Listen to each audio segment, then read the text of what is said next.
প্রতি মুহূর্তে অবহেলায় জর্জরিত হয়ে থাকার নাম আসলে ভালোবাসা নয়।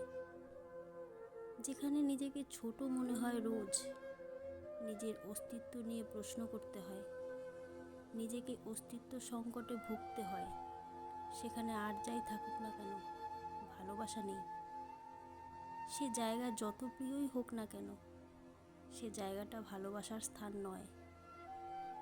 ভালোবাসা যদি হয় একতরফা বোঝা, যেখানে হাসি কমে গিয়ে কেবল কান্না বাড়ে, যেখানে শুধু একজনকেই স্যাক্রিফাইস করে যেতে হয় দিনের পর দিন, যেখানে সম্পর্কের টানাপোড়েন কেবল একজনকেই গোছানোর চেষ্টা করতে হয়, তাহলে সেখানে থাকতে নেই। সে ভালোবাসা থেকে সরে আসাই শ্রেয়। কারো প্রতি মায়া, টান কিংবা তুমুল প্রেম থাকার দরুন তাকে ধরে রাখতে যে প্রাণপণ চেষ্টা আমরা করে থাকি, এই চেষ্টাটা একসময় নিজের বুকেই আগুন ধরায়।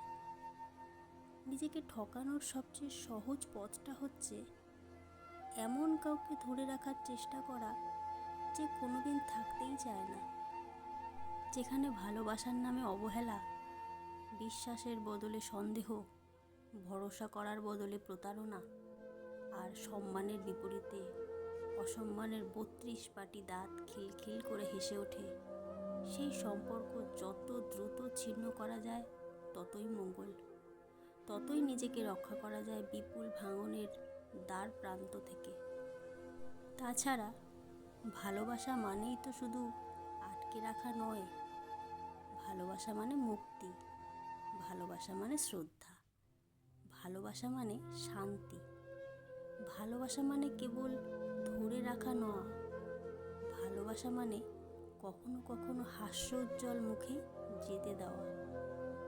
যে প্রিয় জিনিস দুঃখ বাড়ায়, তা ধরে রাখার মানে জিতে যাওয়া নয়, নিজের কাছে পরাজিত হওয়া।